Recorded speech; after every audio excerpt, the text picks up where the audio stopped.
Welcome to my channel.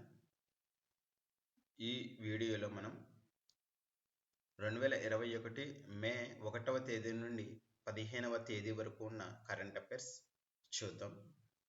దీంట్లో మొత్తం 150కి పైగా బిట్స్ని కవర్ చేయడం జరిగింది.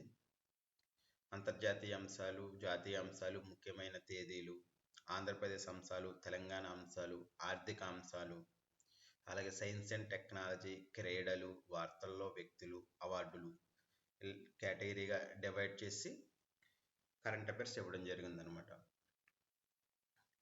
ఇంకా వీడియో స్టార్ట్ చేద్దాం.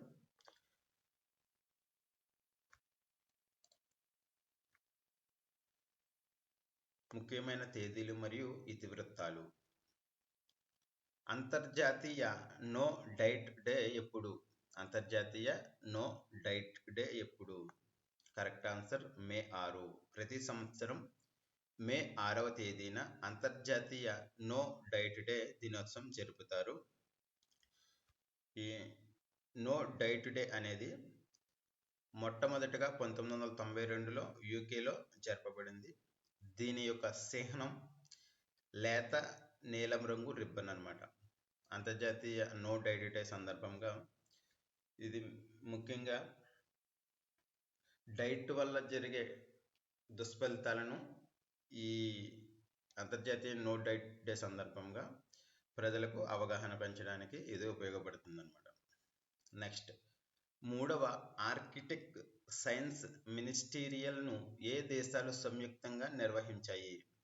3వ ఆర్కిటెక్ట్ సైన్స్ మినిస్టీరియల్ సమావేశాలను ఏ దేశాలు సంయుక్తంగా నిర్వహించాయి అంటే ఐస్లాండ్ మరియు జపాన్ సంయుక్తంగా. ఐస్లాండ్ మరియు జపాన్ సంయుక్తంగా ఈ 3వ ఆర్కిటెక్ట్ సైన్స్ మినిస్టీరియల్ను నిర్వహించాయి. ఈ ఆర్కిటెక్ట్ సైన్స్ మినిస్టీరియల్ జరగడం ఆసియాలో ఇదే తొలిసారి అన్నమాట. ఈ ఆర్కిటెక్ట్ సైన్స్ మినిస్టీరియల్ యొక్క ఇతివృత్తం ఏంటంటే, ఈ సమావేశాల యొక్క ఇతివృత్తం ఏంటంటే knowledge for a sustainable architect. Knowledge for a sustainable architect. Next, ప్రపంచ తలసేమియా దినోత్సవం 2020 యొక్క ఇతివృత్తం ఏమిటి? ప్రపంచ తలసేమియా దినోత్సవం 2020 యొక్క ఇతివృత్తం ఏమిటి? Correct answer addressing health inequalities across the global thalassaemia community. ప్రపంచ తలసేమియా దినోత్సవం 2021 యొక్క ఇతివృత్తం ఏమిటంటే addressing health inequalities across the global thalassaemia community. యాక్చువల్గా ప్రతి సంవత్సరం మనం మే 8వ తేదీన ప్రపంచ తలసేమియా దినోత్సవం జరుపుకుంటాం అనమాట. ఏంటంటే ఇవి తలసేమియా బాధితుల జ్ఞాపకార్థం మరియు ఈ వ్యాధితో బాధపడే వారిని ప్రోత్సహించడానికి, ఈ దుష్ఫలితాలను ప్రజలకు అవగాహన పెంచడానికి ఈ ప్రపంచ తలసేమియా దినోత్సవం జరపబడుతుంది. తలసేమియా అంటే యాక్చువల్గా ఇది వారసత్వంగా వచ్చే ఒక రక్త రుగ్మత అన్నమాట. దీంట్లో ఈ వ్యాధి ఉన్న వాళ్ళకు తక్కువ హిమోగ్లోబిన్, అలాగే సాధారణంగా ఉండే వాటికంటే రక్త కణాలు తక్కువగా ఉంటాయి అన్నమాట. మనకి ప్రపంచ తలసేమియా, యాక్చువల్గా తలసేమియా అంటే ఇది ఒక వారసత్వంగా వచ్చే రక్త రుగ్మత. దీంట్లో హిమోగ్లోబిన్ మరియు రక్త కణాలు తక్కువగా ఉంటాయి. అలాగే ప్రతి సంవత్సరం మే 8వ తేదీన మనం ప్రపంచ తలసేమియా దినోత్సవం జరుపుకుంటాము. ప్రపంచ తలసేమియా 2021 యొక్క ఇతివృత్తం ఏమిటంటే addressing health inequalities across the global thalassaemia community. Next, ప్రపంచ రెడ్ క్రాస్ దినోత్సవం 2021 యొక్క ఇతివృత్తం ఏమిటి? ప్రపంచ రెడ్ క్రాస్ దినోత్సవం 2021 యొక్క ఇతివృత్తం ఏమిటి? Correct answer together we are unstoppable. Together we are unstoppable. ప్రతి సంవత్సరం మే 8వ తేదీన మనం ప్రపంచ రెడ్ క్రాస్ డే లేదా రెడ్ క్రిసెంట్ డే జరపబడుతుంది. ఇది ముఖ్యంగా రెడ్ క్రాస్ సొసైటీ అన్ని దేశాలలో దీన్ని నిర్వహిస్తుంది అన్నమాట. ముఖ్యంగా ఇది ఎందుకు అంటే అంతర్జాతీయ red cross committee వ్యవస్థాపకుడైన henry Dunant జయంతి సందర్భంగా ఈ మే 8వ తేదీన ప్రపంచ రెడ్ క్రాస్ దినోత్సవం జరపబడుతుంది. రెడ్ క్రాస్ దినోత్సవం ఎప్పుడు జరపబడుతుంది? మే 8వ తేదీన. ఎందుకు అంటే ఈ అంతర్జాతీయ red cross committee వ్యవస్థాపకుడైన henry Dunant జయంతి సందర్భంగా ఈ ప్రపంచ రెడ్ క్రాస్ దినోత్సవం జరపబడుతుంది. అయితే 2021 యొక్క ఇతివృత్తం ఏమిటంటే టుగెదర్ వీఆర్ అన్స్టాపబుల్. నెక్స్ట్, జాతీయ సాంకేతిక దినోత్సవం 2021 యొక్క ఇతివృత్తం ఏమిటి? జాతీయ సాంకేతిక దినోత్సవం 2021 యొక్క ఇతివృత్తం ఏమిటి? Correct answer science and technology for a sustainable future. ప్రతి సంవత్సరం మే 11వ తేదీన భారతదేశంలో జాతీయ సాంకేతిక దినోత్సవం జరపబడుతుంది. ఏంటంటే భారతదేశంలో టెక్నాలజీ మరియు సైన్స్ రంగంలో విశేష కృషి చేసిన శాస్త్రవేత్తలు మరియు ఇంజనీర్లను వారు సాధించిన విజయాలను గుర్తు చేసుకోవడానికి ప్రతి సంవత్సరం ఈ మే 11వ తేదీన జాతీయ సాంకేతిక దినోత్సవం జరపబడుతుంది. మొట్టమొదటి జాతీయ సాంకేతిక దినోత్సవం మే 11, 1999 జరపబడింది. మొట్టమొదటి సాంకేతిక దినోత్సవం మే 11, 1999 జరపబడింది. ఈ 1997లో మే 11న పోఖ్రాన్, రాజస్థాన్లో ఉన్న పోఖ్రాన్లో ఆపరేషన్ శక్తిని అనే క్షిపణిని విజయవంతంగా ప్రయోగించారన్నమాట. దీనికి గుర్తుగా ప్రతి సంవత్సరం మే 11వ తేదీన జాతీయ సాంకేతిక దినోత్సవం జరపబడుతుంది. యాక్చువల్గా మే 11 జాతీయ సాంకేతిక దినోత్సవం ఎందుకు జరపబడిందంటే పోఖ్రాన్ పరీక్ష విజయవంతమైనందుకు గాను ఈ జాతీయ దినోత్సవం జరపబడుతుంది. ముఖ్యంగా ఈ జాతీయ సాంకేతిక దినోత్సవం రోజున మన దేశంలో సైన్స్ అండ్ టెక్నాలజీ రంగంలో విశేష కృషి చేసిన శాస్త్రవేత్తలు మరియు ఇంజనీర్ల విజయాలను ఈ సందర్భంగా గుర్తు చేసుకుంటాం అన్నమాట. అయితే మొట్టమొదటి జాతీయ సాంకేతిక దినోత్సవం ఎప్పుడు జరపబడింది? 1999లో మే 11న. 2021 జాతీయ సాంకేతిక దినోత్సవం యొక్క ఇతివృత్తం ఏమిటంటే science and technology for a sustainable future. Next, G7 శిఖరాగ్ర సమావేశం 2021 ఏ నగరంలో జరగనుంది? G7 శిఖరాగ్ర సమావేశం 2021 ఏ నగరంలో జరగనుంది? కార్నవాల్, బ్రిటన్లో గల కార్నవాల్ నగరంలో ఈ G7 శిఖరాగ్ర సమావేశం 2021 జరగనుంది. ఇది ఇటీవల వార్తల్లోకి ఎందుకు వచ్చిందంటే భారత ప్రధాని నరేంద్ర మోడీని బ్రిటన్ ప్రధాని మోరిస్ ఈ సమావేశానికి ఆహ్వానించడం జరిగిందనమాట. కాకపోతే ఇటీవల భారత విదేశాంగ శాఖ ప్రధాని నరేంద్ర మోడీ వ్యక్తిగతంగా ఈ సమావేశానికి హాజరవ్వడం లేదని చెప్పేసి ప్రకటించిందనమాట. నెక్స్ట్, ఈ క్రింది వాటిలో సరైన వ్యాఖ్య ఏది? ఫ్లోరెన్స్ నైటింగేల్ పుట్టినరోజును అంతర్జాతీయ నర్సుల దినోత్సవంగా జరుపుకుంటారు. అంతర్జాతీయ నర్సుల దినోత్సవం మే 10. ఈ సంవత్సరం ఇతివృత్తం nurses a voice to lead a vision for future health care.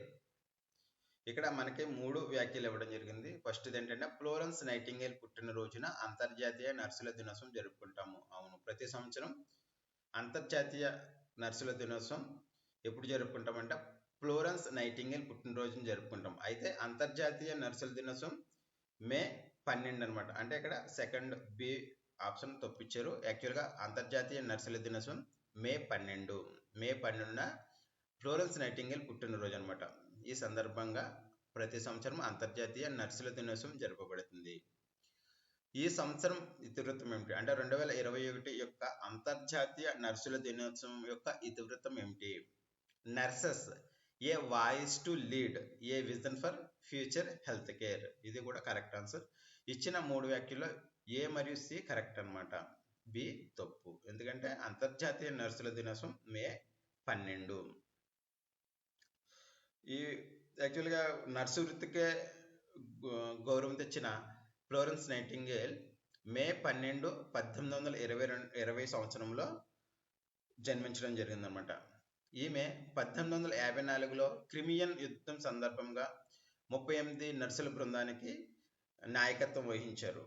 అయితే ఇక్కడ ఈ యుద్ధంలో గాయపడిన సైనికులకు సహాయం చేయడానికి ఈమె ప్రతిరోజు ఈ దీపం పట్టుకుని మొత్తం ఈ శిబిరాల్లో తిరిగేవారు అనమాట. అందువల్ల ఈమె సేవల గుర్తుగా ఈమెను లేడీ విత్ ద ల్యాంప్ అని కూడా పిలిచేవారు అనమాట.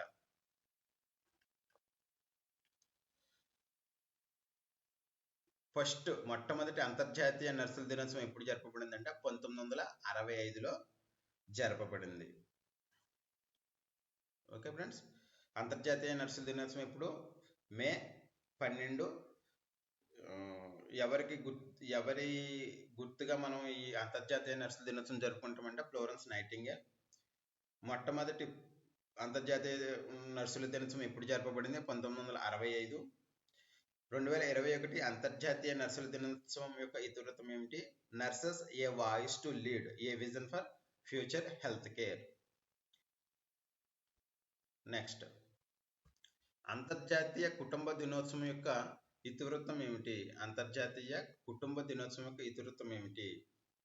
Correct answer families and new technologies.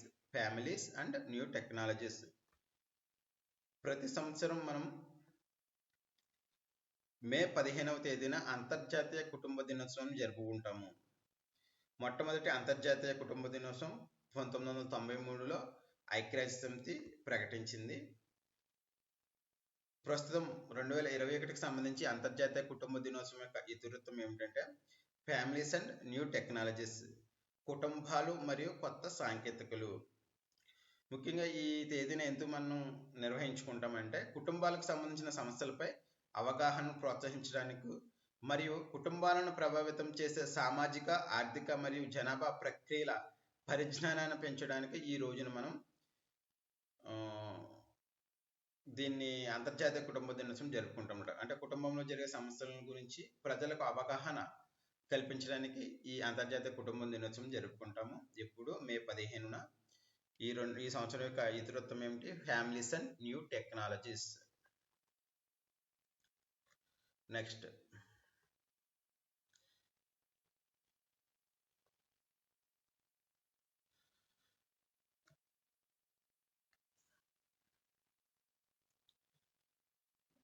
అంతర్జాతీయ అంశాలు.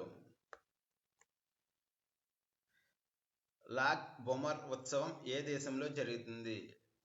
లాగ్ బొమర్ ఉత్సవం ఏ దేశంలో జరుగుతుంది? Correct answer Israel.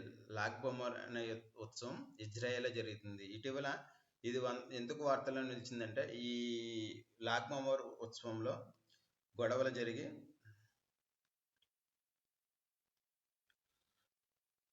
తొక్కిసలాట జరిగి చాలా మంది చనిపోయారు అనమాట.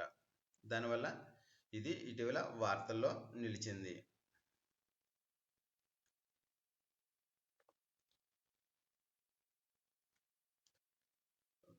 ఫ్రెండ్స్, ఇది లాగ్ బొమర్ అనేది ఒక మతపరమైన వేడుక అనమాట. ఇక్కడ తొక్కిసలాట జరిగి ఇంచుమించు 45 మంది దుర్మరణం చెందారన్నమాట. నెక్స్ట్, దేశ చరిత్రలోనే తొలిసారి ఈ క్రింది ఏ దేశ ప్రభుత్వం బయో సెక్యూరిటీ యాక్ట్ చట్టం కింద భారత్లో నివసిస్తున్న తమ దేశ పౌరులపై ఇటీవల కఠిన నిబంధనలు విధించింది? ఇటీవల ఆస్ట్రేలియా దేశం భారతదేశంలో నివసిస్తున్న ఆస్ట్రేలియా పౌరులు తమ దేశానికి రాకూడదంటూ కఠిన నిబంధనలు విధించిందనమాట.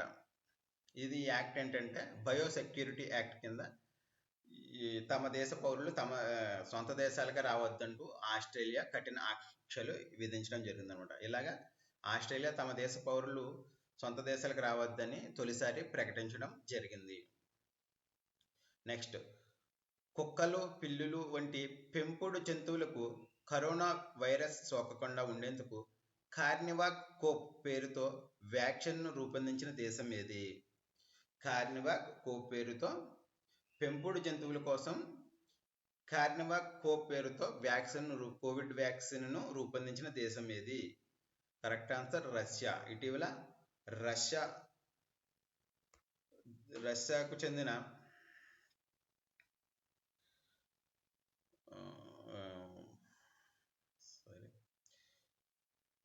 జంతువుల రక్షణ విభాగం, రష్యాకు చెందిన జాతీయ జంతువుల రక్షణ విభాగం కార్నివాక్ కోవ్ పేరుతో ఒక కోవిడ్-19 వ్యాక్సిన్ను రూపొందించిందన్నమాట. ఇది ఎందుకంటే పెంపుడు జంతువులకు కరోనా వైరస్ సోకకుండా ఇది పనిచేస్తుందన్నమాట. ఈ వ్యాక్సిన్ పేరు ఏంటి? పెంపుడు జంతువులకు కరోనా వైరస్ సోకకుండా ఉండేందుకు రూపొందించిన వ్యాక్సిన్ పేరు ఏంటంటే కార్నివాక్ కోవ్. దీనిని ఏ దేశం రూపొందించింది? రష్యా దేశం రూపొందించింది.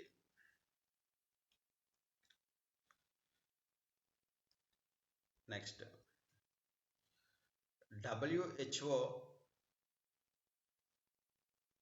నివేదిక ప్రకారం ప్రపంచవ్యాప్తంగా ఉప్పు అధికంగా తీసుకోవడం వల్ల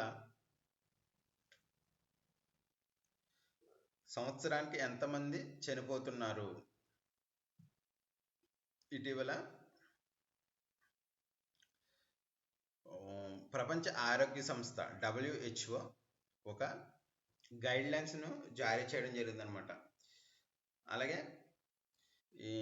ఈ ప్రపంచ ఆరోగ్య సంస్థ విడుదల చేసిన నివేదిక ప్రకారం ప్రపంచంలో ఉప్పు అధికంగా తీసుకోవడం వల్ల సంవత్సరానికి 30 లక్షల మంది చనిపోతున్నారని చెప్పేసి ఈ నివేదిక తెలిపిందనమాట. యాక్చువల్గా మనం తీసుకోవాల్సిన దానికంటే సోడియం అధికంగా తీసుకుంటున్నాము. దీనివల్ల వివిధ రోగాలు వచ్చి చనిపోతున్నారని చెప్పేసి మనకి ప్రపంచ ఆరోగ్య సంస్థ ప్రకటించిందనమాట. నెక్స్ట్, బాలీవుడ్ దిగ్గజాలు రాజ్ కపూర్ మరియు దిలీప్ కపూర్లకు చెందిన ఇళ్లను పాక్ ప్రభుత్వం జాతీయ వారసత్వ సంపదగా ప్రకటించింది. అయితే ఇవి ఏ నగరంలో ఉన్నాయి? Correct answer Peshawar. పాకిస్తాన్లోని పెషావర్లో ఈ బాలీవుడ్ అగ్రనటులైన రాజ్ కపూర్ మరియు దిలీప్ కుమార్లు చెందిన ఇల్లు ఉన్నాయన్నమాట. వాళ్ళ పూర్వీకుల ఇల్లు. వీటిని పాకిస్తాన్ ప్రభుత్వం జాతీయ వారసత్వ సంపదగా ప్రకటించడం జరిగింది. ఇటీవల వాటిని స్వాధీనం చేసుకోవడానికి కావలసిన ప్రక్రియలను పూర్తి చేస్తుందన్నమాట. నెక్స్ట్, ఇటీవల ఈ క్రింది ఏ భారత పొరుగు దేశంలో ప్రభుత్వంపై పెట్టిన విశ్వాస పరీక్షలో ప్రభుత్వం ఓడిపోయింది? ఇటీవల నేపాల్ దేశంలో ఆ దేశ ప్రభుత్వం విశ్వాస పరీక్షను ఎదుర్కొందనమాట. ఆ దేశ పార్లమెంట్లో అంటే ప్రభుత్వం తన మెజారిటీని నిరూపించుకోవాల్సిన అవసరం ఏర్పడింది అనమాట. అయితే ఈ విశ్వాస పరీక్షలో ప్రభుత్వం తనకు కావలసిన మెజారిటీ తెచ్చుకోలేక ఓడిపోవడం జరిగింది. అయితే ప్రస్తుతం నేపాల్ దేశ ప్రధాని ఎవరంటే కేపీ ఓలీ. అయితే తర్వాత కేపీ ఓలీ ప్రభుత్వం ఓడిపోయినా కానీ మళ్ళీ ఎవరు ప్రభుత్వం ఏర్పాటు చేయడానికి ఏ పార్టీ కూడా ముందుకు రాకపోతే మళ్ళీ కేపీ ఓలీకే ప్రధాని బాధ్యతలు అప్పచెప్పడం జరిగిందనమాట. ప్రస్తుతం నేపాల్ ప్రధానిగా కేపీ ఓలీ ఉన్నారు. నెక్స్ట్, లండన్కు చెందిన ప్రాపర్టీ కన్సల్టెన్సీ సంస్థ నైట్ ఫ్రాంక్ నివేదిక ప్రకారం గ్లోబల్ ప్రైమ్ రెసిడెన్షియల్ ఇండెక్స్ ప్రకారం ఈ క్రింది వాటిలో సరికాని జత ఏది? ఇటీవల లండన్కు చెందిన ప్రాపర్టీ కన్సల్టెంట్ నైట్ ఫ్రాంక్ అనే సంస్థ గ్లోబల్ ప్రైమ్ రెసిడెన్షియల్ ఇండెక్స్ అనే ఒక నివేదికను ఇవ్వడం జరిగిందనమాట. ఈ నివేదిక ప్రకారం షెంజన్ అనే నగరం మొదటి స్థానంలో ఉంది. అలాగే వాంకోవర్, 3వ స్థానంలో ఉంది. న్యూఢిల్లీ 32వ స్థానంలో ఉంది. న్యూయార్క్ ఆఖరి స్థానంలో ఉంది. దీని ప్రకారం కింద ఇచ్చిన ఆప్షన్స్ అన్ని కరెక్ట్ అనమాట. ఇదంటే ముఖ్యంగా ప్రైమ్ రెసిడెన్షియల్ ధరల ఆధారంగా ఈ వివిధ నగరాల్లో ఉండే రెసిడెన్షియల్ అంటే నివాస భవనాల ధరల ఆధారంగా ఈ నివేదికను రూపొందించడం జరిగింది. ఈ నివేదికలో సెంచన్ మొదటి స్థానంలో నిలిచింది. అలాగే తర్వాత 2వ స్థానంలో షాంఘై, 3వ స్థానంలో గ్వాంగ్జో, 4వ స్థానంలో వాంకోవర్ ఉన్నాయన్నమాట. అలాగే భారత నగరాలైన న్యూఢిల్లీ 32వ స్థానంలో, ముంబై 36వ స్థానంలో, బెంగళూరు 40వ స్థానంలో ఉన్నాయి.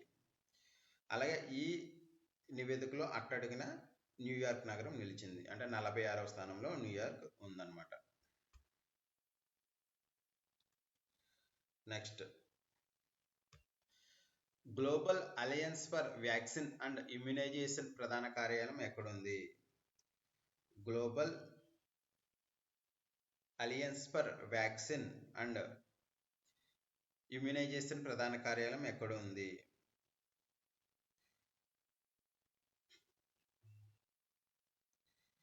Correct answer Geneva. స్విట్జర్లాండ్లోని జెనీవాలో ఈ global alliance for vaccine and immunization ప్రధాన కార్యాలయం ఉంది. ఇది ముఖ్యంగా ఎందుకు వార్తల్లో నిలిచిందంటే భారత్కు కోవిడ్ వ్యాక్సిన్ సంబంధించి కోవిడ్ వ్యాక్సిన్ డోసులను పంపిణీ చేస్తామని చెప్పేసి ఈ సంస్థ ప్రకటించడం జరిగిందనమాట. ప్రపంచంలోనే పొడవైన పాదచారుల సస్పెన్షన్ వంతెనను ఇటీవల ఏ దేశంలో ప్రారంభించారు? ప్రపంచంలోని పొడవైన పాదచారుల సస్పెన్షన్ వంతెనను ఇటీవల ఏ దేశంలో ప్రారంభించారు? పోర్చుగల్. నెక్స్ట్, 25 సార్లు ఎవరెస్ట్ శిఖరాన్ని అధిరోహించి రికార్డు సృష్టించిన పర్వతారోహకుడు ఎవరు? 25 సార్లు ఎవరెస్ట్ శిఖరాన్ని అధిరోహించి రికార్డు సృష్టించిన పర్వతారోహకులు ఎవరు? కామి రీటా షెర్పా. నేపాల్కు దేశానికి చెందిన కామి రీటా షెర్పా 25 సార్లు ఎవరెస్ట్ శిఖరాన్ని అధిరోహించి రికార్డు సృష్టించారు. ఇతను మిగతా ఎవరైతే ఈ ఎవరెస్ట్ శిఖరాన్ని అధిరోహించి పర్వతారోహకులు ఉంటారో వాళ్ళకి హెల్ప్గా ఇతను కూడా ఎవరెస్ట్ పైకి వెళ్తుంటాడు అనమాట. ఆ విధంగా ఇతను 25 సార్లు ఎవరెస్ట్ శిఖరాన్ని అధిరోహించి రికార్డు సృష్టించాడు. ఇతను నేపాల్ దేశానికి చెందినవాడు. 3వ ఆర్కిటెక్ట్ సైన్స్ మినిస్టర్లను ఏ దేశాలు సంయుక్తంగా నిర్వహించాయి? ఐస్లాండ్ మరియు జపాన్ సంయుక్తంగా, ఇందాక చెప్పుకున్నాం. నెక్స్ట్, నేపాల్లో ప్రధాన ప్రతిపక్ష పార్టీ ఏది? నేపాల్లో ప్రధాన ప్రతిపక్ష పార్టీ నేపాలీ కాంగ్రెస్. ఎందుకంటే ఇటీవల నేపాల్ ప్రభుత్వం విశ్వాస పరీక్షలో ఓడిపోవడంతో ఈ నేపాలీ కాంగ్రెస్ను, ప్రధాన ప్రతిపక్ష పార్టీ అయిన నేపాలీ కాంగ్రెస్ను ప్రభుత్వం ఏర్పాటు చేస్తుందని అనుకున్నారు. కానీ ఈ నేపాల్ కాంగ్రెస్ ప్రభుత్వం ముందుకు రాలేదన్నమాట ప్రభుత్వం ఏర్పాటు చేయడానికి. ఏ పార్టీ కూడా ప్రభుత్వాన్ని ఏర్పాటు చేయడానికి ముందుకు రాకపోవడంతో ప్రస్తుత ప్రధాని కేపీ ఓలీనే మళ్ళీ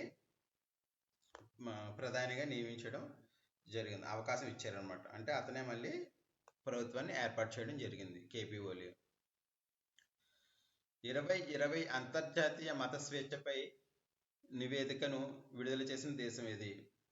2020 అంతర్జాతీయ మత స్వేచ్ఛపై నివేదిక అనే నివేదికను విడుదల చేసిన దేశం ఏది? అమెరికా. ఇటీవల అమెరికా దేశం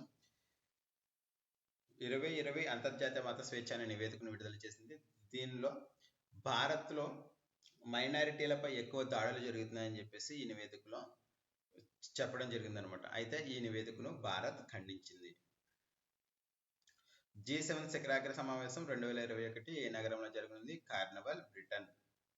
నెక్స్ట్, ఇటీవల వార్తల్లో నిలిచిన సాలీ బుబ్జీ ఈ క్రింది వార్తాపత్రికకు మొదటి మహిళా ఎగ్జిక్యూటివ్ ఎడిటర్గా ఎంపికయ్యారు.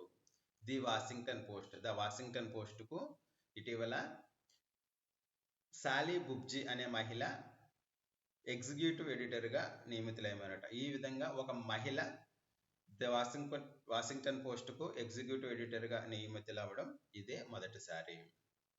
National aeronautics and space administration యొక్క 14వ నిర్వాహకుడిగా ఇటీవల ఎవరు ప్రమాణ స్వీకారం చేశారు? Bill Nelson. అమెరికా అంతరిక్ష సంస్థ అయిన నాసా 14వ నిర్వాహకుడుగా ఇటీవల బిల్ నెల్సన్ ప్రమాణ స్వీకారం చేయడం జరిగింది. ఇతను మాజీ సెనేటర్ అన్నమాట.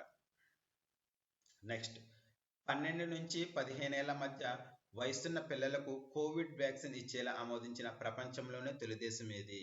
కెనడా. కెనడా దేశం పిల్లలకు అంటే 12 నుంచి 15 ఏళ్ల మధ్య ఉన్న వయసున్న పిల్లలకు కోవిడ్ వ్యాక్సిన్ ఇవ్వడానికి ఆమోదించింది అన్నమాట. ఇటీవల అమెరికా దేశం కూడా ఈ పిల్లలకి అంటే 15 సంవత్సరాల లోపు ఉన్న పిల్లలకి ఈ ఫైజర్ వ్యాక్సిన్ ఇచ్చేలాగా ఆమోదించింది అనమాట. యాక్చువల్గా మొదటగా పిల్లలకు వ్యాక్సిన్ కోసం ఆమోదించిన దేశం ఏంటంటే కెనడా. నెక్స్ట్, చైనా ప్రభుత్వం మే 11న 7వ జాతీయ జనగణన వివరాల ప్రకారం చైనా జనాభా ఎంత? చైనా ప్రభుత్వం మే 11న 7వ జాతీయ జనగణన వివరాలను ప్రకటించడం జరిగింది. దీని ప్రకారం చైనా జనాభా 141.17 కోట్లు ఉన్నారు. నెక్స్ట్, భారత్లో బయటపడిన కరోనా వైరస్ ఏ రకాన్ని ప్రపంచ ఆరోగ్య సంస్థ ఆందోళనకరమైన స్ట్రెయిన్గా వర్గీకరించింది? ఇటీవల భారతదేశంలో బయటపడిన B1617 అనే ఒక వేరియంట్ని ఆందోళనకరమైన ప్రమాదకరమైన స్ట్రెయిన్గా ప్రపంచ ఆరోగ్య సంస్థ వర్గీకరించింది. ఇటలీ యొక్క రహస్య సేవల డిపార్ట్మెంట్ ఆఫ్ ఇన్ఫర్మేషన్ సెక్యూరిటీకు నాయకత్వం వహించనున్న మొదటి మహిళ ఎవరు? ఎలిజబెట్టా బెల్లోని. ఇటలీలో రహస్య సేవలు ఇంటెలిజెన్స్ సెక్యూరిటీ వింగ్ ఏదంటే డిపార్ట్మెంట్ ఆఫ్ ఇన్ఫర్మేషన్ సెక్యూరిటీ. అయితే దీనికి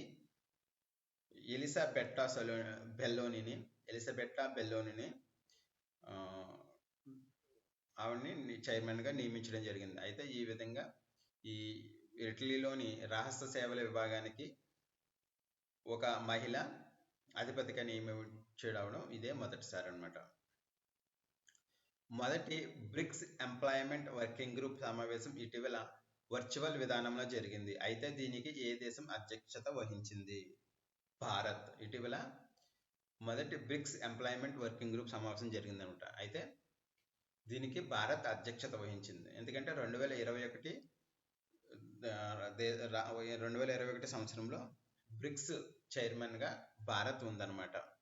బ్రిక్స్ అనగా Brazil, Russia, India, China, south Africa ఈ 5 దేశాలను కలిపి బ్రిక్స్ దేశాలు అంటారు. అయితే బ్రిక్స్ దేశాలకి 2021లో చైర్మన్గా భారత్ ఉంది.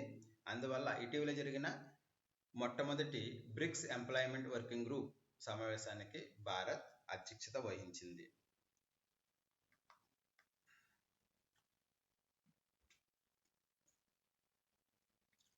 నెక్స్ట్, ఇంటర్నెట్ సేవలను విస్తరించేందుకు ఎలాన్ మస్క్ ఆధ్వర్యంలోని స్టార్లింక్ ఈ క్రింది ఏ సంస్థతో ఒప్పందం కుదుర్చుకుంది?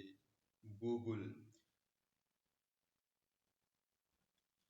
కోవిడ్తో మొత్తం మరణాలు అంచనా పేరుతో అధ్యయన నివేదికను విడుదల చేసిన సంస్థ ఏది? కోవిడ్తో మొత్తం మరణాల అంచనా అనే పేరుతో University of Washington Institute for Health Metrics and Evaluation అనే సంస్థ ఈ నివేదికను విడుదల చేసిందన్నమాట. సంస్థ పేరు ఏంటంటే University of Washington Institute for Health Metrics and Evaluation. విడుదల చేసిన నివేదిక పేరు కోవిడ్తో మొత్తం మరణాల అంచనా. ఏంటంటే ఈ నివేదిక ముఖ్యంగా ఎందుకు వార్తలు నిలిచిందంటే ప్రపంచ దేశాలన్నీ కూడా కోవిడ్తో కోవిడ్ మరణాల సంఖ్యను తక్కువ చేసి చూపించాయని చెప్పేసి ఈ నివేదిక అంచనా వేస్తుంది అనమాట. యాక్చువల్గా భారతదేశంలో ప్రస్తుతం 3 లక్షల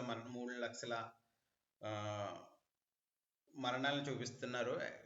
యాక్చువల్గా భారతదేశంలో 7 లక్షల పైగా మరణాలు నమోదైనాయని, 4 లక్షల మరణాలను తక్కువ చేసి చూపించారని చెప్పేసి ఈ నివేదిక బయటపెట్టింది. అలాగే అమెరికాలో కూడా ఉన్న మరణాల కంటే తక్కువ మరణాలను అమెరికా చూపించిందని చెప్పేసి చెప్పింది అనమాట. చాలా దేశాలు, మొత్తం అన్ని దేశాలు కూడా కోవిడ్ మరణాలను తక్కువగా చూపించాయని చెప్పేసి ఈ నివేదిక తెలిపింది.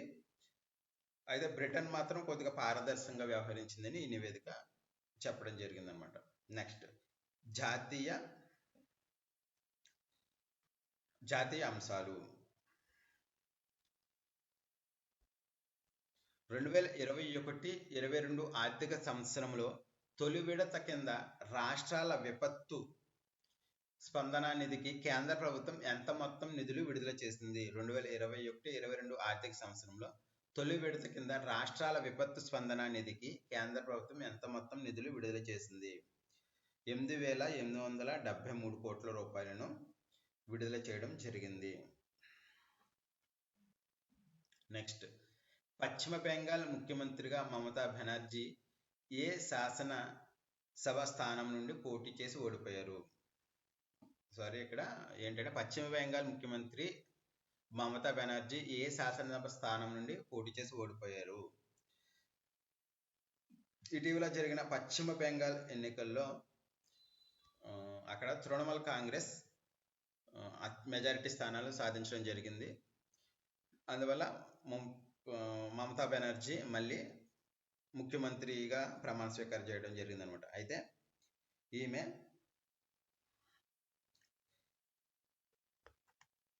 పోటీ చేసిన నందిగ్రామ్ అనే శాసనసభ స్థానంలో ఓడిపోవడం జరిగింది. ఈమె నందిగ్రామ్ అనే శాసనసభ స్థానం నుండి పోటీ చేశారు, అక్కడి నుంచి ఓడిపోవడం జరిగింది అనమాట.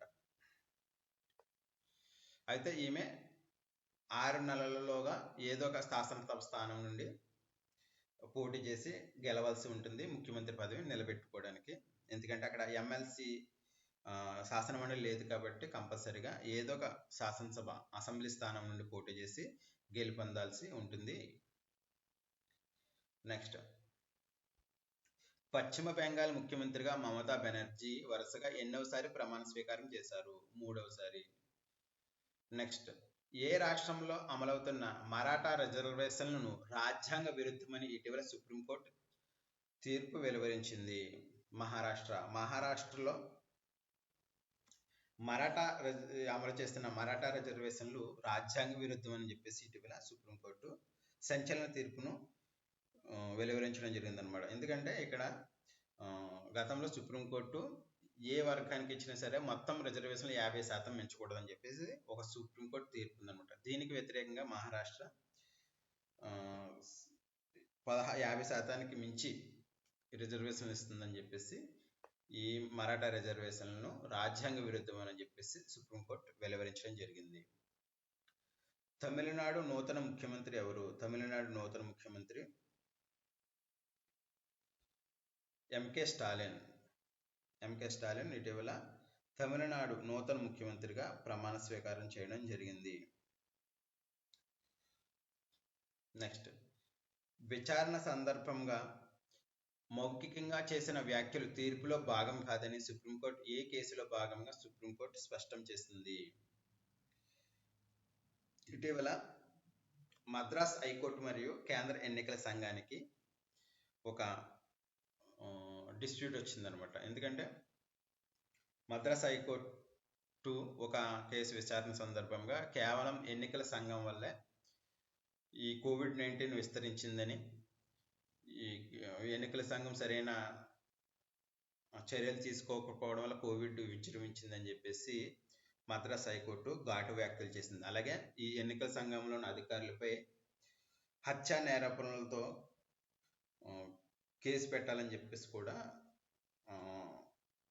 మా తీర్పు సందర్భంగా వ్యాఖ్యలు చేసిందనమాట. మెయిన్ ఏంటంటే ఈ వ్యాఖ్యలు మద్రాస్ హైకోర్టు చేసిన వ్యాఖ్యలు మమ్మల్ని కించపరిచేలా ఉన్నాయని చెప్పేసి ఎన్నికల సంఘం సుప్రీంకోర్టులో పిటిషన్ వేసిందనమాట. అప్పుడు సుప్రీంకోర్టు ఈ కేసు సందర్భంగా మాట్లాడుతూ విచారణ సందర్భంగా ఏదైనా కోర్టు మౌఖికంగా చేసిన వ్యాఖ్యలు తీర్పులో భాగం కాదని, ఏదైతే తీర్పు ఇస్తుందో అదే ఫైనల్ తీర్పు ఇస్తుందో అదే మనం కన్సిడర్ చేయాలని, ఈ వ్యాఖ్యలు కన్సిడర్ చేయకూడదని చెప్పేసి ఎన్నికల సంఘానికి ఇది సూచించడం జరిగిందనమాట సుప్రీంకోర్టు. జాతీయ ఆహార భద్రతా చట్టం మరియు నగదు బదిలీ లబ్ధిదారులకు 2021 మే జూన్ మాసాల్లో ఆహార ధాన్యాలను ఉచితంగా అందించాలని కేంద్ర ప్రభుత్వం నిర్ణయించింది. అయితే దీనికి మొత్తం ఎంత ఖర్చు పెట్టనున్నారు? 25,332.92 కోట్ల రూపాయలు. జాతీయ ఆహార భద్రతా చట్టం మరియు నగదు బదిలీదారులకు 2021 మే మరియు జూన్ 2 నెలల్లో కలిపి ఆహార ధాన్యాలను ఉచితంగా అందించాలని కేంద్ర ప్రభుత్వం నిర్ణయించిందంట. అయితే దీనికి గాను మొత్తం 25,332.92 కోట్ల రూపాయలను ఖర్చు పెట్టనున్నారు. హసీమరా వైమానిక స్థావరం ఏ రాష్ట్రంలో ఉంది? హసీమరా వైమానిక స్థావరం ఏ రాష్ట్రంలో ఉంది? పశ్చిమ బెంగాల్. ఇటీవల ఇది ఎందుకు వార్తల్లో నిలిచిందంటే 6వ బ్యాచ్కి చెందిన 3 రఫేల్ యుద్ధ విమానాలను ఫ్రాన్స్ నుంచి భారత్ తీసుకొస్తుందన్నమాట. వీటిని పశ్చిమ బెంగాల్లో ఉన్న హసీమరా వైమానిక స్థావరంలో ఉంచనున్నారు ఈ రఫేల్ విమానాలని. మొత్తం ఇప్పటి వరకు భారత్ దగ్గర 18 రఫేల్ యుద్ధ విమానాలు ఉండగా ఇప్పుడు వచ్చే 3 వాటి దగ్గరికి మొత్తం 21 రఫేల్ యుద్ధ విమానాలు ఉన్నట్టు అవుతుంది. మొదటి 18 యుద్ధ విమానాలు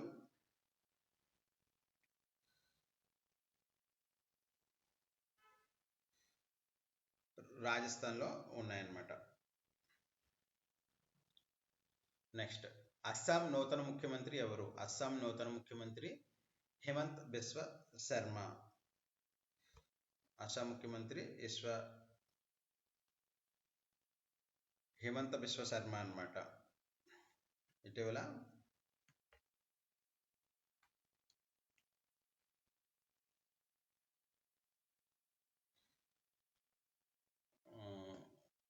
అస్సాంలో జరిగిన అసెంబ్లీ ఎన్నికల్లో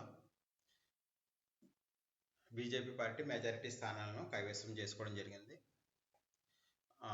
అక్కడి నుంచి హిమంత బిశ్వ శర్మను ముఖ్యమంత్రిగా ఎన్నుకోవడం జరిగిందనమాట. 2021 సంవత్సరంలో భారతదేశ జీడిపిలో వైద్య ఆరోగ్య రంగంపై వ్యయం ఎంత శాతం? 2021 సంవత్సరంలో భారతదేశ జీడిపిలో వైద్య ఆరోగ్య రంగంపై ఎంత శాతం ఖర్చు చేశారంటే 1.8%.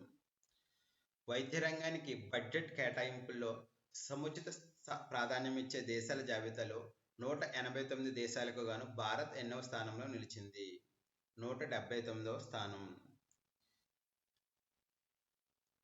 కరోనా కారణంగా పరిస్థితులు నానాటికి దిగజారిపోతున్న నేపథ్యంలో దేశంలోని నిష్ణాతులతో ఒక జాతీయ టాస్క్ ఫోర్స్ను ఏర్పాటు చేస్తూ మే 8న భారత సుప్రీంకోర్టు ఉత్తర్వులు జారీ చేసింది. అయితే ఇందులో ఎంతమంది సభ్యులు ఉంటారు? ఇటీవల దేశంలో కరోనా పరిస్థితికి నానాటికి దిగజారిపోతుందని చెప్పేసి భారత సుప్రీంకోర్టు 12 మందితో ఒక జాతీయ టాస్క్ ఫోర్స్ను ఏర్పాటు చేయడం జరిగిందనమాట.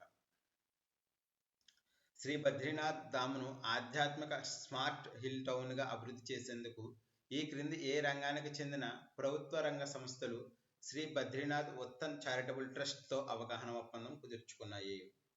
ప్రభుత్వ రంగ ఆయిల్ అండ్ గ్యాస్ సంస్థలు అంటే ఓఎన్జీసీ, అలాగే Indian oil corporation, BPCL, IOC, ఇటువంటి మొత్తం ప్రభుత్వ రంగంలో ఉన్న ఆయిల్ అండ్ గ్యాస్ సంస్థలు బద్రీనాథ్ ఉత్తన్ చారిటబుల్ ట్రస్ట్తో ఒక ఒప్పందం కుదుర్చుకున్నమాట. ఈ అవగాహన ఒప్పందం ప్రకారం 100 కోట్ల రూపాయలతో బద్రీనాథ్ డామ్ను ఆధ్యాత్మిక స్మార్ట్ హిల్ టౌన్గా అభివృద్ధి చేస్తారన్నమాట. అక్కడ కావలసిన మౌలిక సదుపాయాలన్నీ సమకూర్చుతారు. కేంద్ర ప్రభుత్వం ప్రారంభించిన 3వ దశ వ్యాక్సినేషన్ను తక్షణం రద్దు చేసి దేశంలో 100% టీకా సమీకరణను ద్వారా అందరికీ వ్యాక్సిన్ అందేలా మార్గదర్శకాలు జారీ చేయాలని సుప్రీంకోర్టును ఆశ్రయించిన రాష్ట్రం ఇది. ఇటీవల భారత ప్రభుత్వం 3వ దశ వ్యాక్సినేషన్ను ప్రకటించిందన్నమాట. ఇది 3వ దశ వ్యాక్సినేషన్ ఏంటంటే 18 సంవత్సరాల నుండి 45 సంవత్సరాల లోపున్న పౌరులందరికీ వ్యాక్సినేషన్ ఇవ్వాలని చెప్పేసి కేంద్ర ప్రభుత్వం నిర్ణయించింది. మొదటి దశలో భాగంగా ఫ్రంట్ లైన్ వారియర్స్కి, అలాగే పోలీస్ ఫోర్స్కి మొదటి దశ వ్యాక్సినేషన్ ఇవ్వడం జరిగింది. తర్వాత దశలో 40 సంవత్సరాలు దాటిన సాధారణ పౌరులకు వ్యాక్సినేషన్ ఇవ్వడం జరిగింది. 3వ దశలో భాగంగా 18 నుంచి 40 సంవత్సరాల లోపు ఉన్న పౌరులకు వ్యాక్సినేషన్ ఇవ్వాలని నిర్ణయించారు. అయితే ఈ 3వ దశ వ్యాక్సినేషన్ ప్రారంభించినా కానీ సరైన వ్యాక్సిన్లు దేశంలో అందుబాటులో లేక చాలా కన్ఫ్యూజ్ అవుతుంది. ఎందుకంటే ఆల్రెడీ 40 సంవత్సరాలు దాటిన వాళ్ళు ఫస్ట్ డోస్ వేయించుకున్న సెకండ్ డోస్ వేయడానికి వాళ్ళకి వ్యాక్సినేషన్ లేదు. ఎలాగా 18 సంవత్సరాలు 40 సంవత్సరాలు మళ్ళీ కల్పించడం వల్ల వ్యాక్సినేషన్ కొరత లభించింది అనమాట. అందువల్ల ఈ కేంద్ర ప్రభుత్వం ప్రకటించిన ఈ వ్యాక్సినేషన్ ప్రక్రియ బాగాలేదని చెప్పేసి మొత్తం అది క్యాన్సిల్ చేసి మొత్తం దేశంలో ఉన్న ఎంతమంది ఉంటారో అంతమందికి టీకాలను సమీకరించి మొత్తం అందరికీ కూడా 100% ప్రజలకు కూడా టీకాలు వేయాలని చెప్పేసి ఇలాగ మార్గదర్శకాలు జారీ చేయాలని సుప్రీంకోర్టును ఆశ్రయించింది పశ్చిమ బెంగాల్. నెక్స్ట్, ఎన్ఆర్ కాంగ్రెస్ అధ్యక్షుడు రంగస్వామి పుదుచ్చేరి ముఖ్యమంత్రిగా ఎన్నోసారి బాధ్యతలు చేపట్టారు? 4వసారి. ఇటీవల పుదుచ్చేరి ముఖ్యమంత్రిగా రంగస్వామి బాధ్యతలు చేపట్టారు. అయితే ఇతను 4వసారి ఈ పుదుచ్చేరి ముఖ్యమంత్రిగా ఎన్నికవడం జరిగింది. ఇతను ఎన్ఆర్ కాంగ్రెస్ అధ్యక్షుడు.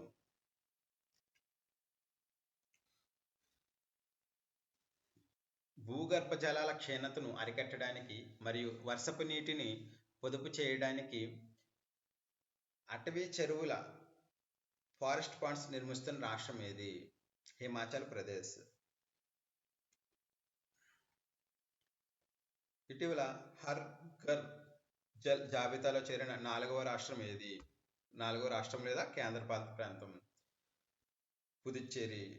హర్ ఘర్ జల్ అనేది కేంద్ర ప్రభుత్వం ప్రారంభించిన ఒక ప్రాజెక్ట్ అనమాట. దీనిలో భాగంగా గ్రామీణ ప్రాంతాల్లో ఉన్న 100% ఇళ్లకు మంచినీటి కుళాయిని అందించాలని చెప్పేసి ఈ హర్ ఘర్ జల్ కార్యక్రమము ప్రారంభించడం జరిగిందనమాట. అయితే ఈ విధంగా మొత్తం 100% ఇళ్లకు మంచినీటి కుళాయిను అందించిన 4వ రాష్ట్రం లేదా కేంద్ర పాలిత ప్రాంతంగా ఇటీవల పుదుచ్చేరి నిలిచింది. అయితే మొదటి 3 రాష్ట్రాలు లేదా కేంద్ర ప్రాంతాలు ఏంటంటే తెలంగాణ, ఫస్ట్ రాష్ట్రం గోవా, తర్వాత తెలంగాణ, తర్వాత అండమాన్ నికోబార్ దీవులు, ఇప్పుడు పుదుచ్చేరి.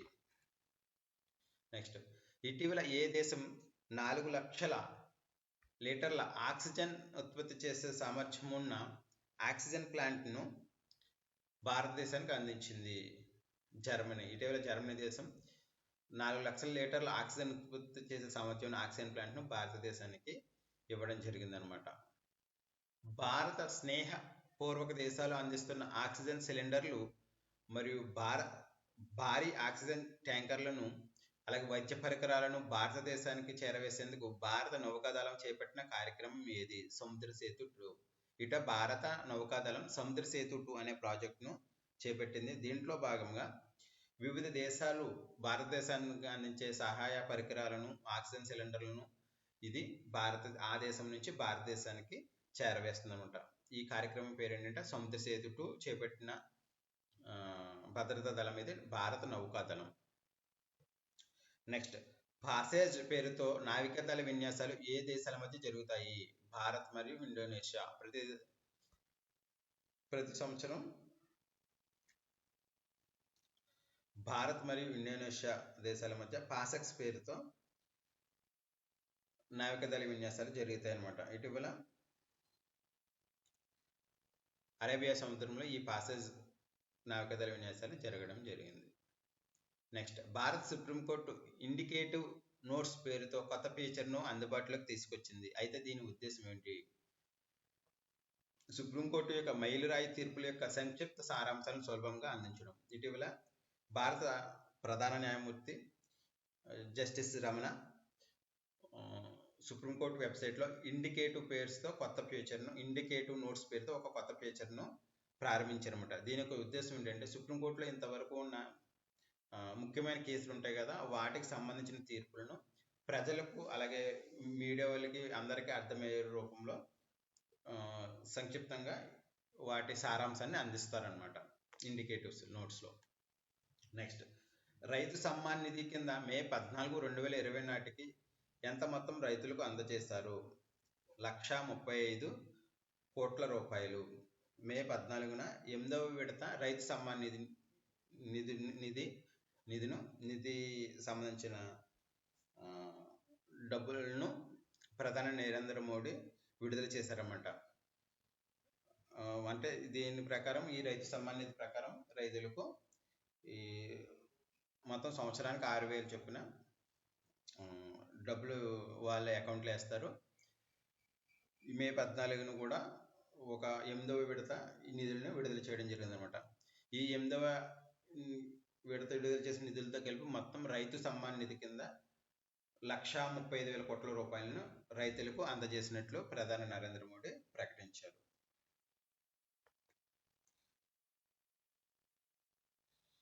నెక్స్ట్ ఆంధ్రప్రదేశ్ అంశాలు.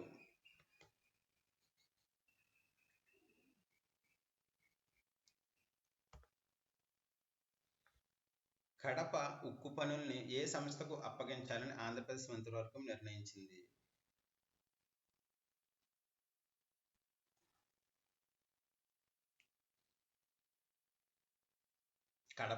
కడప జిల్లాలో ఏర్పాటు చేయనున్న వైఎస్ఆర్ జిల్లా జమలమడుగు మండలంలో ఏర్పాటు చేయనున్న వైఎస్ఆర్ స్టీల్ కార్పొరేషన్ను ఈ పనులను ఎస్ఆర్ స్టీల్ సంస్థకు అప్పగించాలని చెప్పేసి రాష్ట్ర మంత్రిమండలి నిర్ణయించింది. దీంట్లో భాగంగా ఈ ప్రభుత్వానికి దీంట్లో 85%, అలాగే ఎస్ఆర్ స్టీల్కు 15% వాటా ఉంటుందన్నమాట.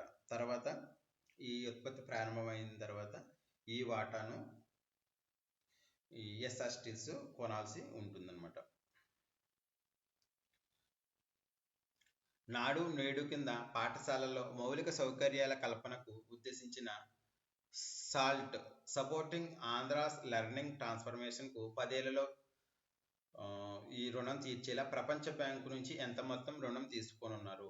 18,60 కోట్ల రూపాయలు.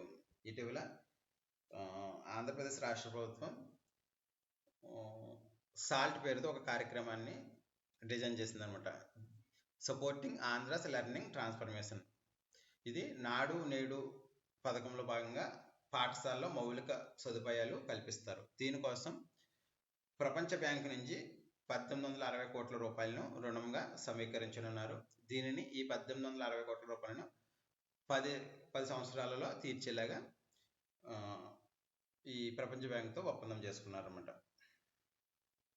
నెక్స్ట్ ఉచిత పంటల బీమా పథకం కింద 2020 ఖరీఫ్ పంట నష్టానికి 38.30 లక్షల మంది రైతులకు ఎంత మొత్తం ఇవ్వనున్నారు? 2,589 కోట్ల రూపాయలు. వైఎస్ఆర్ ఎలక్ట్రానిక్స్ మ్యానుఫ్యాక్చరింగ్ క్లస్టర్ను ఏ జిల్లాలో అభివృద్ధి చేయనున్నారు? కడప. నెక్స్ట్ ఆంధ్రప్రదేశ్ రాష్ట్రంలో విద్యా సంస్థలు సర్వీసుల్లో వెనుకబడిన కులాలకు రిజర్వేషన్లను ఎన్ని సంవత్సరాల పాటు పొడిగించాలని రాష్ట్ర మంత్రివర్గం నిర్ణయించింది? మరో 10 ఏళ్ల పాటు. నెక్స్ట్ ఆంధ్రప్రదేశ్ రాష్ట్ర సమాచార హక్కు కమిషనర్లుగా ఇటీవల ఎవరు నియమితులయ్యారు? కాకర్ల చెన్నారెడ్డి మరియు ఉల్చాల హరిప్రసాద్ రెడ్డి. ఆంధ్రప్రదేశ్ రాష్ట్ర ప్రభుత్వం చేపట్టనున్న అభ్యసన ప్రవర్తన ప్రాజెక్టుకు ప్రపంచ బ్యాంక్ ఎంత మొత్తం రుణ సాయంగా అందించనుంది? 1860 కోట్ల రూపాయలు. ఏ ఏడాదిలో 10వ తరగతి విద్యార్థులు సిబిఎస్ఈ సిలబస్లో ఆంగ్ల మాధ్యమంలో పరీక్షలు రాసేలా ప్రభుత్వం చర్యలు చేపడుతున్నట్లు ఆంధ్రప్రదేశ్ పాఠశాల విద్యాశాఖ ప్రకటించింది? 2024-25. 2024-25 సంవత్సరంలో 10వ తరగతి చదివే విద్యార్థులు సిబిఎస్ఈ సిలబస్లో పరీక్షలు రాసే విధంగా ఇప్పటి నుంచే పాఠశాలల్లో కొత్త మార్పులు తీసుకురానున్నట్లు ఇటీవల విద్యాశాఖ ప్రకటించిందనమాట. గంగవరం పోర్టులో రాష్ట్ర ప్రభుత్వానికి ఉన్న 10.4% వాటాను ఏ సంస్థకు విక్రయించనున్నారు? అదానీ గ్రూప్. గంగవరం పోర్టులో ప్రస్తుతం రాష్ట్ర ప్రభుత్వానికి 10.4% వాటా ఉందన్నమాట. ఈ వాటాను కూడా అదానీ గ్రూప్కి విక్రయించనున్నట్లు ఆంధ్రప్రదేశ్ ప్రభుత్వం తెలిపింది. దీంతో అదానీ గ్రూప్ ఆధ్వర్యంలో మొత్తం 100% గంగవరం పోర్టు ఉన్నట్లు అవుతుందన్నమాట. విశాఖలోని కైలాసగిరి కొండ నుంచి విజయనగరం జిల్లాలోని ప్రతిపాదిత భోగాపురం విమానాశ్రయం వరకు బీచ్ కారిడార్ అభివృద్ధికి ప్రాథమిక అనుమతులు మంజూరు చేస్తూ ఆంధ్రప్రదేశ్ ప్రభుత్వం మే 15న ఉత్తర్వులు ఇచ్చింది. అయితే దీని విలువ ఎంత? 1,021 కోట్ల రూపాయలు. వైఎస్ఆర్ రైతు భరోసా పిఎం కిసాన్ పథకంలో భాగంగా మూడవ ఏడాది తొలి విడత చెల్లింపుల కింద మే 13, 2021న ఎంత మొత్తం రైతు ఖాతాలో జమ చేశారు? 3,928.88 కోట్ల రూపాయలు. ఆంధ్రప్రదేశ్ రాష్ట్రంలో మేధో హక్కుల పరిరక్షణ నోడల్ ఏజెన్సీగా ఈ క్రింది ఏ సంస్థను ప్రభుత్వం నియమించింది? ఆంధ్ర విశ్వవిద్యాలయం. ఆంధ్రప్రదేశ్ వేస్ అండ్ మీన్స్ పరిమితిని భారతీయ రిజర్వ్ బ్యాంక్ తాజాగా ఎంతకు పెంచింది? 51,560 కోట్ల రూపాయలు. నెల్లూరులో ప్రతిపాదించిన కృష్ణపట్నం పారిశ్రామిక పార్కు విస్తీర్ణం ఎంత? 11,906 ఎకరాలు. జగనన్న ప్రాణవాయువు రథచక్రాలు ఏ నగరంలో ప్రారంభమయ్యాయి? రాజమహేంద్రవరం.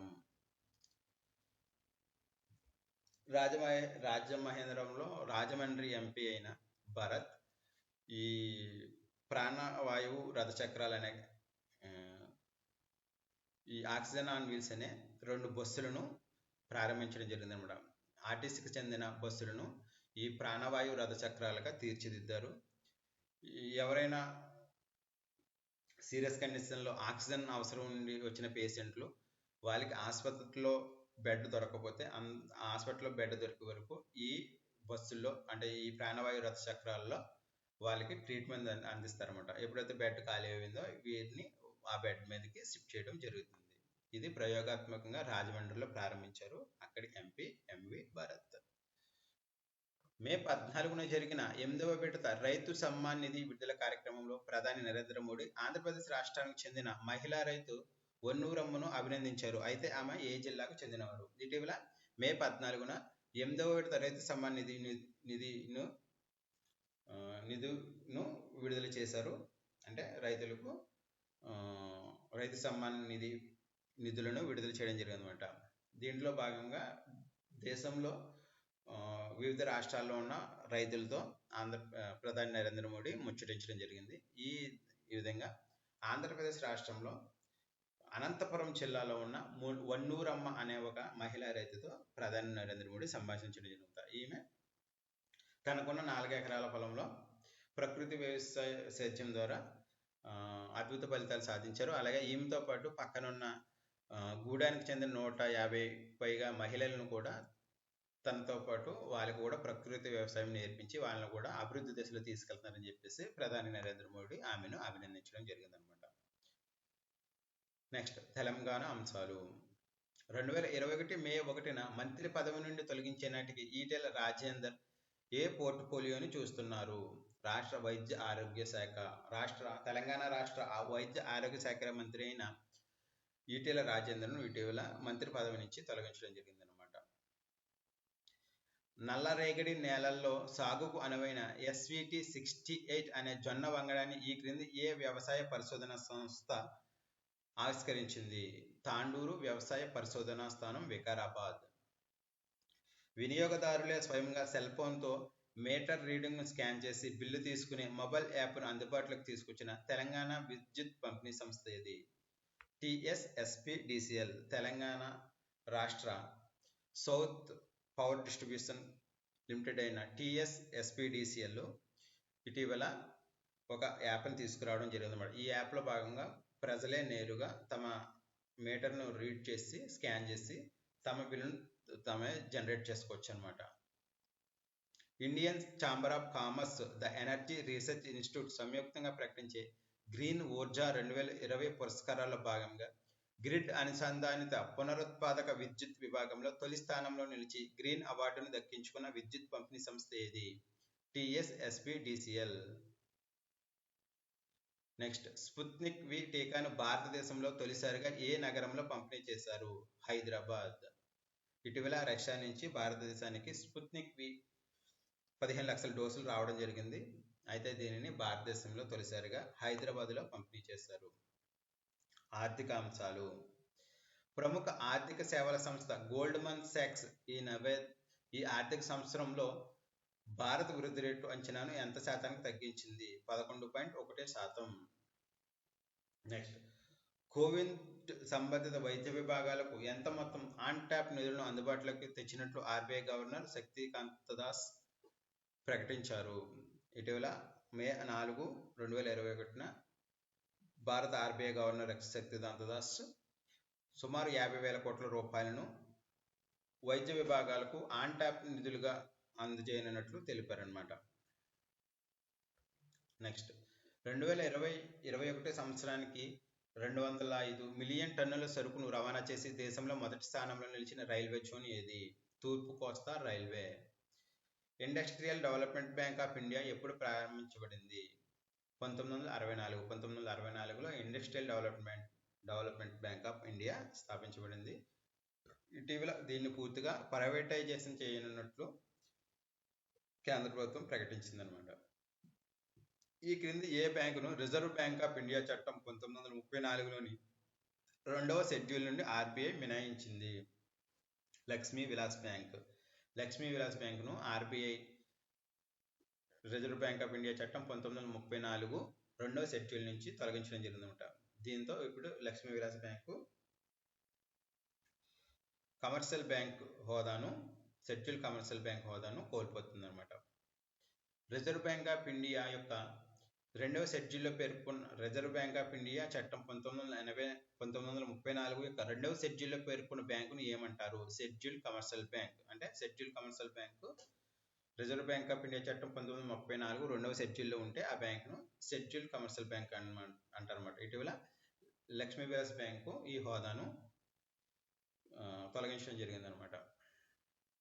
నెక్స్ట్ 2020-21 సంవత్సరంలో భారతదేశ జీడిపిలో వైద్య ఆరోగ్య రంగంపై ఎంత శాతం వ్యయం చేశారు? 1.8%.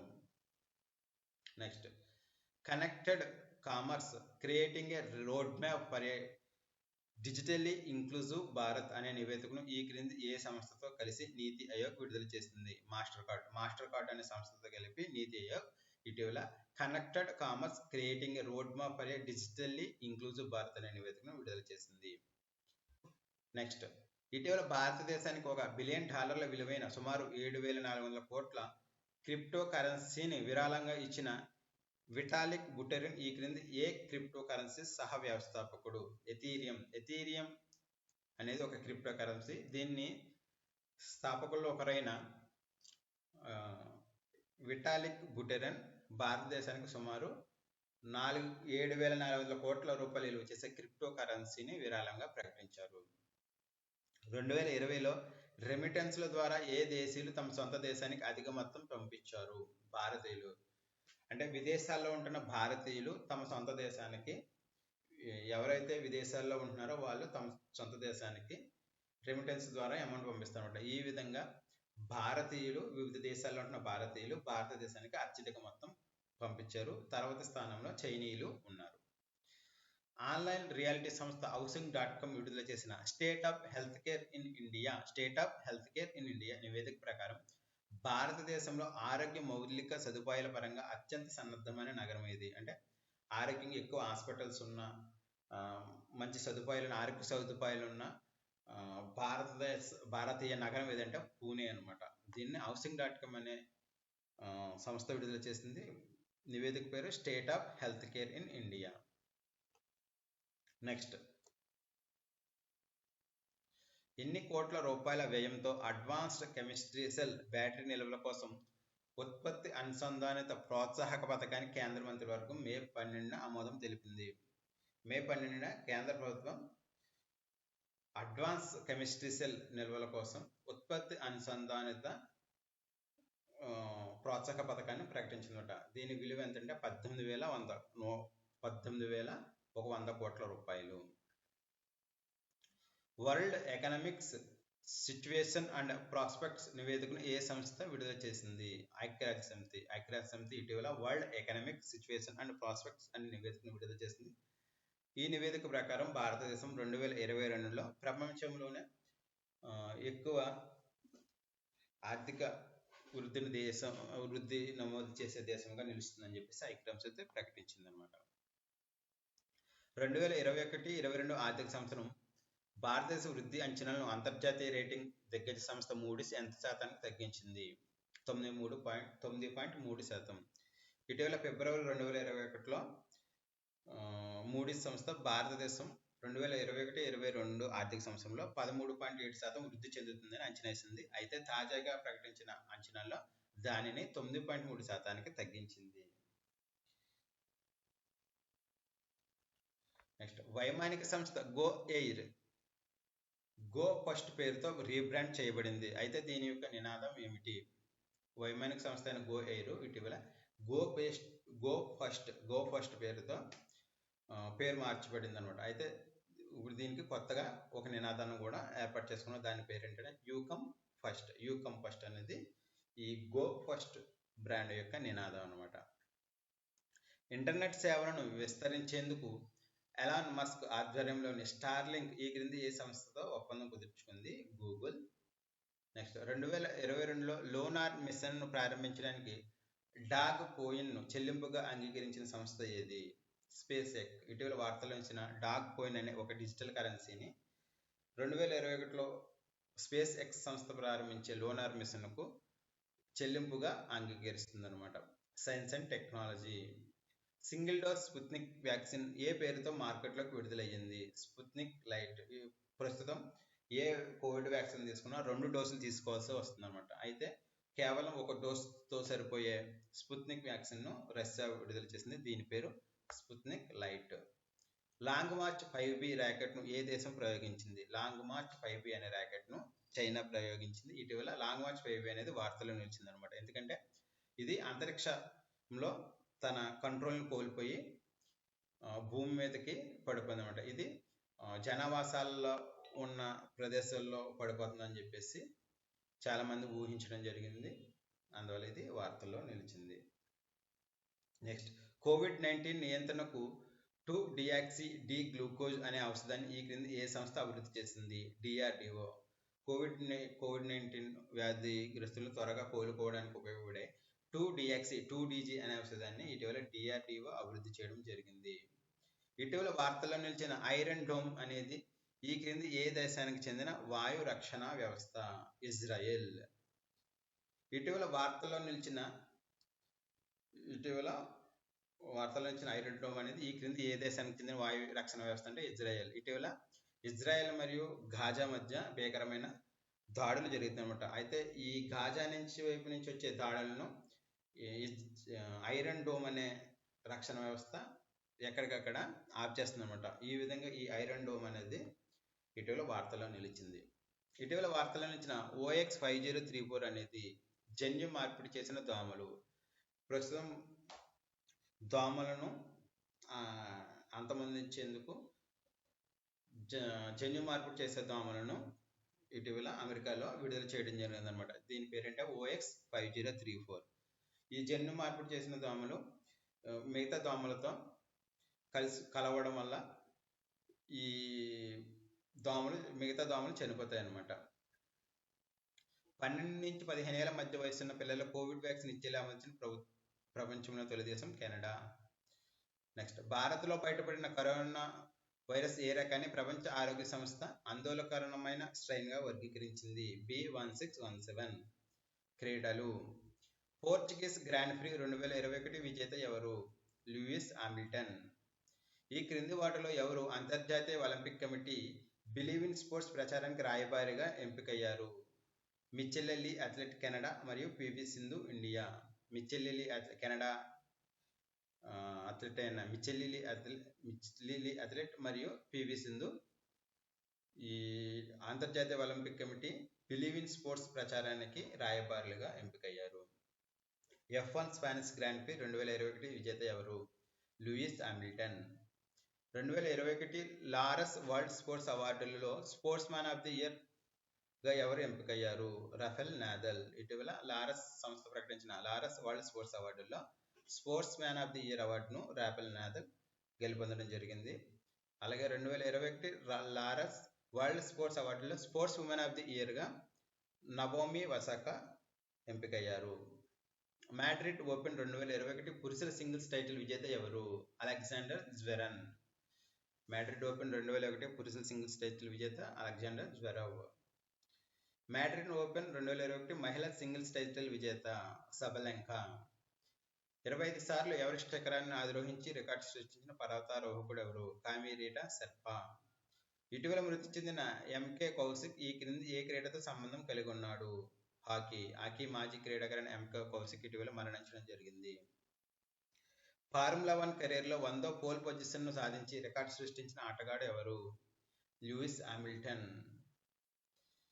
ఇటీవల మృతి చెందిన రవీంద్ర పాల్ సింగ్ ఏ క్రీడతో సంబంధం కలిగి ఉన్నాడు? హాకీ. ఇటీవల టోక్యో ఒలింపిక్స్ అర్హత సాధించడం ద్వారా వార్తల్లో నిలిచిన అర్జున్ లాల్ మరియు అరవిందర్ సింగ్ జోడీ ఏ క్రీడకు చెందింది? రోయింగ్. రోయింగ్ కు చెందిన అర్జున్ లాల్ మరియు అరవింద్ సింగ్ ఇటీవల వార్తల్లో నిలిచడం జరిగింది, ఎందుకంటే వీళ్ళు టోక్యో ఒలింపిక్స్ కు అర్హత సాధించారు. ఇటీవల టోక్యో ఒలింపిక్స్ అర్హత సాధించడం ద్వారా వార్తల్లో నిలిచిన సేమా బిస్లా ఏ క్రీడకు చెందింది? రెజ్లింగ్. ఇటీవల భారత క్రికెట్ జట్టుకు ఎంపికైన పార్సీ ఎవరు? అర్జన్ నాక్వాస్ ఫల్లా. ఏప్రిల్ 2021 నెలకు గాను ICC women's player of the మంత్గా ఎవరు ఎంపికయ్యారు? Alyssa Healy. అలాగే ఐసీసీ 2021 ఏప్రిల్ నెలకు గాను ICC men's player of the మంత్గా బాబర్ అజం పాకిస్తాన్ ఎంపికయ్యారు. ఐసీసీ టెస్ట్ ర్యాంకింగ్స్ లో నెంబర్ 1 ర్యాంకులో ఉన్న క్రికెట్ జట్టు ఏది? భారత మహిళా జట్టు ప్రధాన కోచ్గా ఎవరు ఎంపికయ్యారు? రమేష్ పవార్. ఇటీవల ప్రపంచ అథ్లెటిక్స్ సమీక్ష తాజాగా ప్రకటించిన అండర్-18 అబ్బాయిల 110 మీటర్ల హర్డిల్స్ ర్యాంకింగ్స్ లో 3వ స్థానం దక్కించుకున్న భారత అథ్లెట్ ఎవరు? మహమ్మద్ అనాన్. కేరళ రాష్ట్రానికి చెందిన అథ్లెట్ మహమ్మద్ అనాన్ ఇటీవల ప్రపంచ అథ్లెటిక్స్ సమీక్ష ప్రకటించిన అండర్-18 మెన్స్ అబ్బాయిల 110 హర్డిల్ విభాగంలో 3వ స్థానంలో నిలిచాడన్నమాట. ఇంగ్లీష్ ప్రీమియర్ లీగ్ 2021 విజేత జట్టు ఏది? Manchester city. హోస్టింగ్ ఫీజు చెల్లించడంలో విఫలం అవ్వడం వల్ల ప్రపంచ బాక్సింగ్ ఛాంపియన్షిప్ 2021 హోస్టింగ్ హక్కులను కోల్పోయిన దేశం ఏది? ఇండియా. ప్రపంచ బాక్సింగ్ ఛాంపియన్షిప్ 2021 ఎక్కడ జరగనుంది? సెర్బియా.